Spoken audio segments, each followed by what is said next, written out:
second talk is given online. It's called VIP, Verifying Real-World C Idioms with Integer Pointer Casts, by Rudolf Lepik, Michael Sammler, Kaivan Mamarian, Robert Grabbers, Derek Dreyer, and Peter Sewell. And Rudolf is giving the presentation. Hi, I'm Rudolf Lepik, and on behalf of my co-authors, I'm going to present VIP, which is a step towards the verification of real-world system C code. There are loads of challenges, so we focus on just one, which is to support code involving integer pointer casts, since system C code relies on them, and they have particularly tricky semantics. An example of use of integer pointer casts is pointer tagging, which consists in writing metadata in otherwise unused bits of pointers. And here is what a typical tagging function looks like. It takes as argument a pointer p that may already have a tag, and a new tag value t to apply to it. The function then starts by casting p into an integer I, and then the tag is written using integer arithmetic, and the result is stored in variable new I. And finally, new I is cast into the result pointer q. So what we've seen here is that the tag function relies on the fact that pointers are not just abstract values, but also have an integer representation that can be manipulated. Hence, in order to verify such code, we first need to answer a big question. What is the semantics of pointers and integer pointer casts? Although this question may sound simple, the design of a memory object model is an active research area. The main reason why integer pointer casts are complicated is that there is a tension between a concrete and an abstract view of pointers.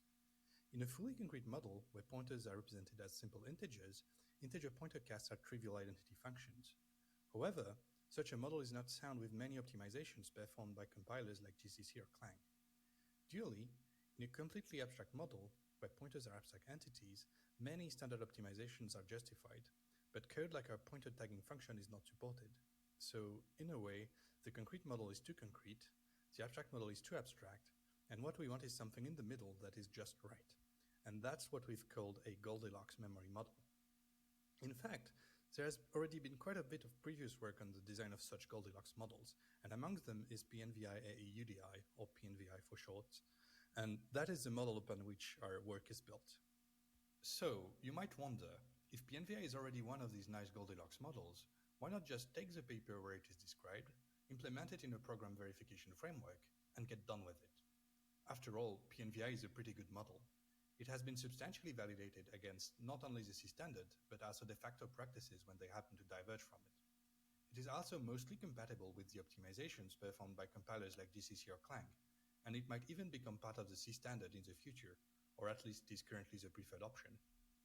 The downside of PNVI is that in order to do all these good things, it needs to just work with a lot of existing C code, and as a consequence, the model is very complex.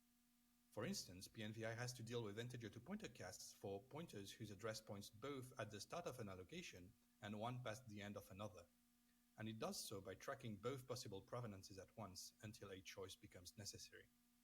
So overall, PNVI is not directly suitable for verification, or at least it is unappealing due to its complexity. However, since there are loads of good things about PNVI, what we ask ourselves is, how can we build a verification framework atop PNVI anyway? So what we've done in this work is design a new memory object model called VIP, which is targeted at verification. And in particular, it is much simpler than PNVI. To demonstrate that VIP is suitable for verification, we have extended the refined C verification framework to use VIP, and we verified a number of integer pointer cast idioms using it. Moreover, what is great about VIP is that it is compatible with PNVI, in the sense that whenever a program has undefined behavior under PNVI, it also does under VIP. As a consequence, we proved a theorem stating that when a program has been verified under our version of refined C based on VIP, it does not exhibit undefined behavior when executed under PNVI. What this means at a higher level is that, at least as far as the memory object model is concerned, a program that has been verified with refined C can be compiled with GCC or Clang with some guarantee that it will not go wrong. Now, let me quickly explain the key idea of VIP, which is to require the programmer to annotate integer-to-pointer casts with a provenance.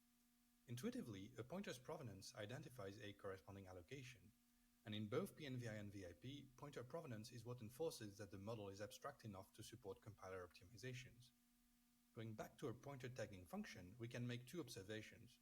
First, the argument pointer p comes with a provenance, but provenance is not propagated via integer arithmetic. And second, when new I is cast into a pointer q, a provenance needs to be constructed for it. Clearly, tagging a function should preserve its provenance, so Q should be given the same provenance as P. However, this is not at all obvious to PNVI, and in some cases it may need to work with an ambiguous provenance. To avoid all ambiguities, VIP requires replacing the bare integer to pointer cast with the use of a specific copy allocatee instruction. And this instruction performs the cast, but additionally assigns the provenance of its second argument to the obtained pointer. And thanks to this idea, VIP can be easily integrated into a verification framework like refineC that can then be used to verify functions like tag. Now that you have a general idea of the approach, let us take a closer look at the details, starting with the semantics of pointers in VIP and PNVI. Remember, since these models are Goldilocks models, they need to strike a good balance between abstraction and concreteness, so as to both support compiler optimizations and integer pointer casts.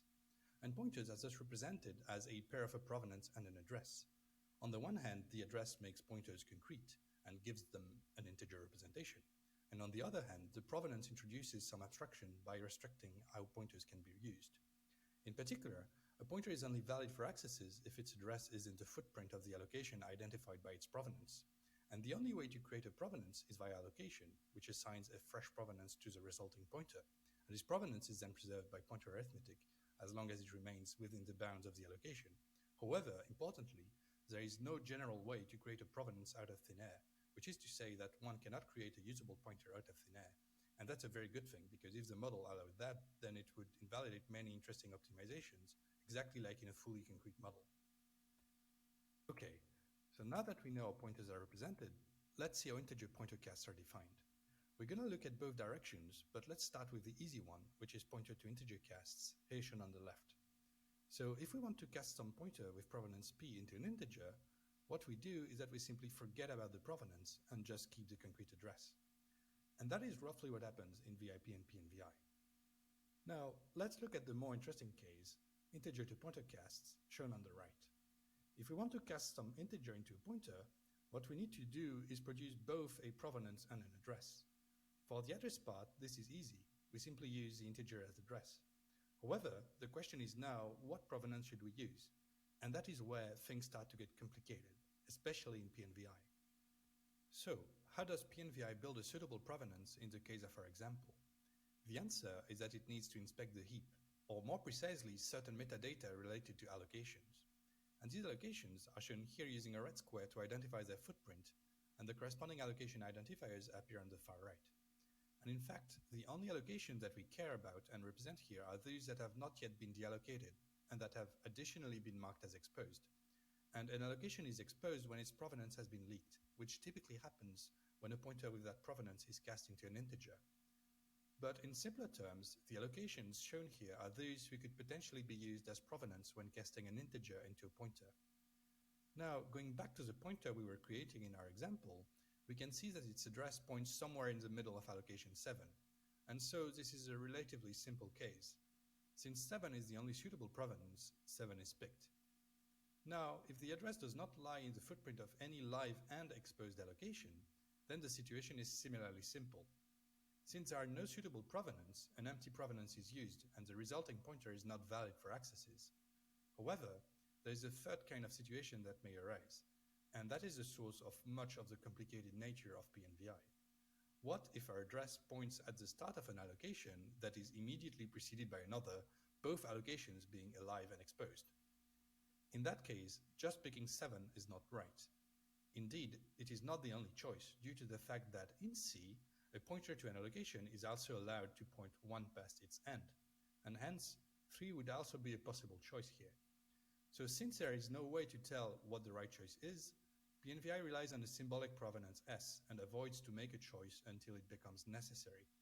And this typically happens when a pointer with provenance S is used for a memory access, in which case both options cannot be valid at once since the two allocations are disjoint. Okay, enough of PNVI, let's see what VIP does when presented with the same situation. And this may sound a bit disappointing, but VIP never tries to be smart and just picks the empty provenance, which yields a useless pointer. And it does that even in cases where there is no ambiguity. But remember, integer to pointer casts are not the way in VIP.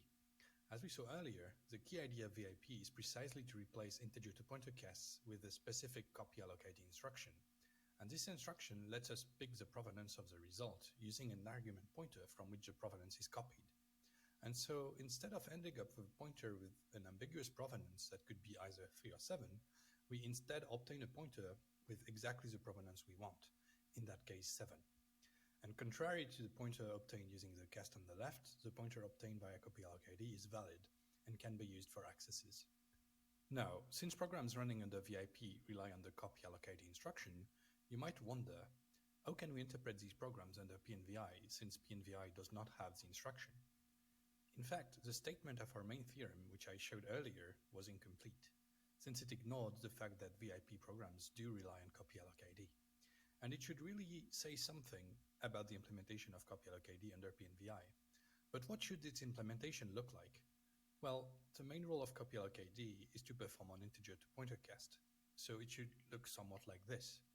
And you can see that this function indeed returns the result of the expected cast, which does not at all involve the pointer from which the provenance is meant to be copied.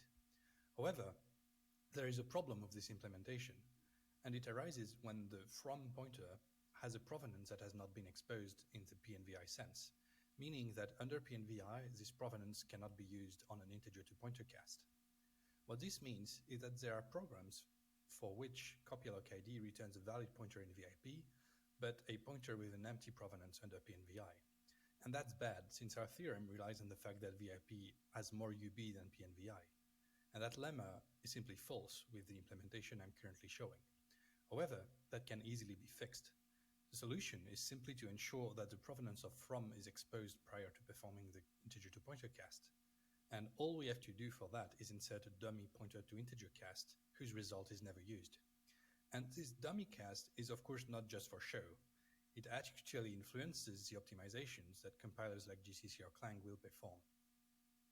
To evaluate the impact of replacing casts by copy_allocd on the performance of the generated optimized assembly, we relied on a pre-existing test suite which was specifically designed to exercise the behavior of PNVI on integer pointer casts. Among the 44 programs we considered, a third have undefined behavior under PNVI, and so it does not make sense to generate assembly code from them. Then, another small third of the programs are well-defined under PNVI, but do not require any modification to also be well-defined under VIP. And what that means is that we can just use the same program under both models, and hence the performance of the generated assembly is obviously the same. The most interesting group of programs is the next one, which also contains about a third of them. These programs are well defined under PNVI, but they need to be modified to not have undefined behavior under VIP.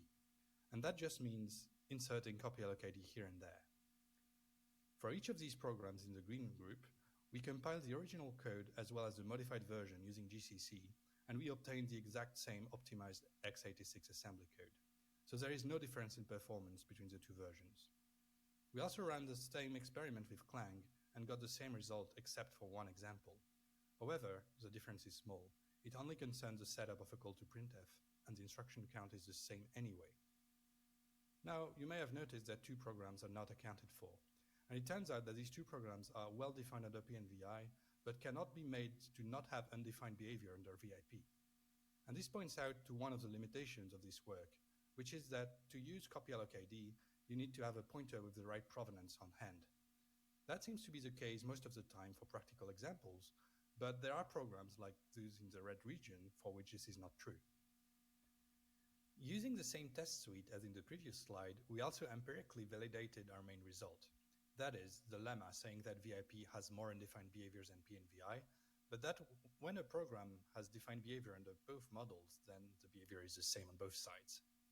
To do that, we extended the Cerberus C semantics with VIP, and since Cerberus already contained an implementation of PNVI, we relied on it to check whether the examples have undefined behavior under either model, and if the behaviors indeed match when they are both defined. For each program, we tested both its original and modified version under the two memory models, and I'll now describe the 5 different outcomes that we have observed on the 44 examples of our test suite. First, 12 programs are deemed defined by both models and have the same behavior, and for these we do not need to modify the program in any way to run under VIP. Then 13 programs have undefined behavior under both PNVI and VIP, independently of whether we replace casts by uses of copy_allocd. Then there are also two programs that similarly have undefined behavior under both models, but their annotated versions are both defined and have the same behavior. Note that adding copy allocd can eliminate undefined behavior also on the PNVI side, due to the fact that it forces the exposure of the provenance of its second argument. The next line gathers 15 programs that have been defined under PNVI, but that have undefined behavior under VIP. And their modified version is defined under both models and have the same behavior. And finally, the last line is for the two programs from the red region of the last slide. They are defined in PNVI, but they cannot be made to not have UB under VIP.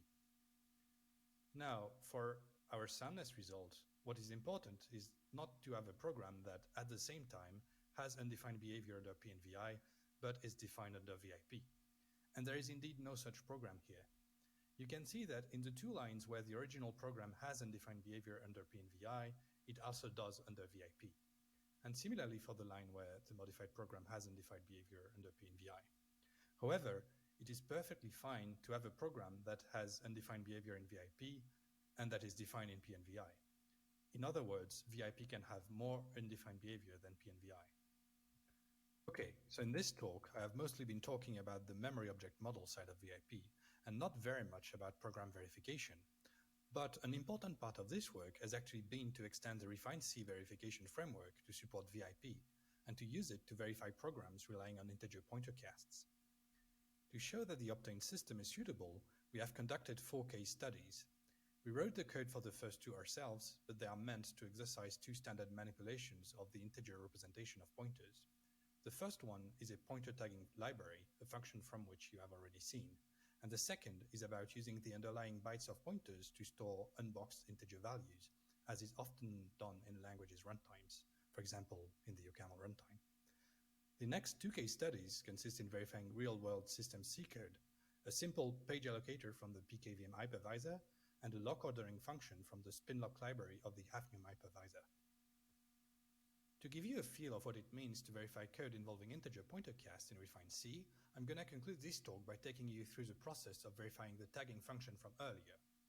What we need to do for this is first give the function a specification using special RefineC attributes, and I'll take you through these in a second. And we also need to additionally give another attribute with some cocktactic to help RefineC's pull bitwise arithmetic automation through the verification of this bit of code. Of course, that could go away with a bit more engineering work. But now, with these annotations in place, RefineC can verify this code fully automatically with no further input. Now, let's look at the spec in details. As you can see, there are 4 kinds of RefineC annotations here. There are parameters which declare variables that are universally quantified in the spec, together with their type. Here, R is a pair of allocation and an integer, T is another integer, and Ty is a RefineC type used to make the spec polymorphic.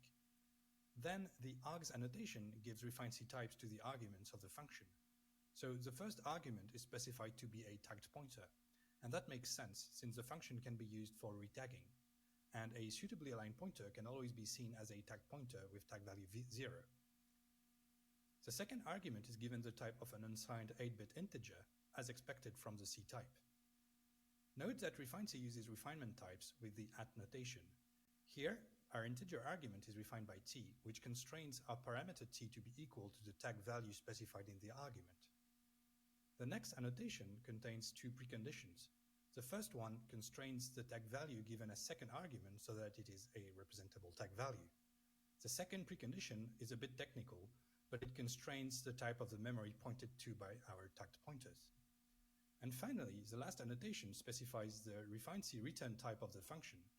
It should be a tag pointer to memory of the same type as the argument pointer. What changes between the type of the first argument and the type of the return value is the refinement.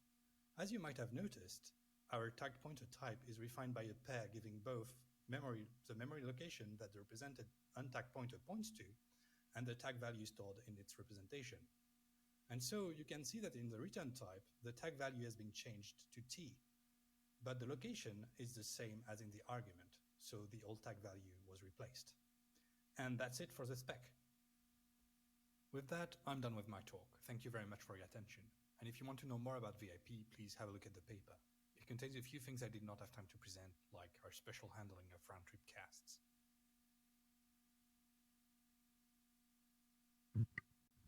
All right. Thank you very much.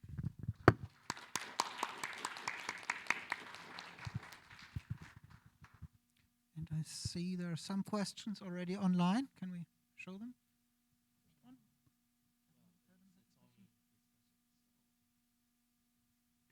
Oh, I see. So Adam Tripala is asking, a simple program analysis could reveal that X needn't go in general stack memory for your example. I think that's just a discussion happening in the chat. It's not. All right. I don't think it's. Oh, I see. So I didn't see it. Do we have any questions online that are worth discussing here? No. No. Any questions here from the audience? One question I had, this annotation with your copy alloc ID function, is that currently done manually, or do you have a tool that does that? Yeah, it's done manually, yeah. It's So you have manually. to modify the program for that. Okay. Any question from the audience? No? All right, then thank you again, speaker. Welcome.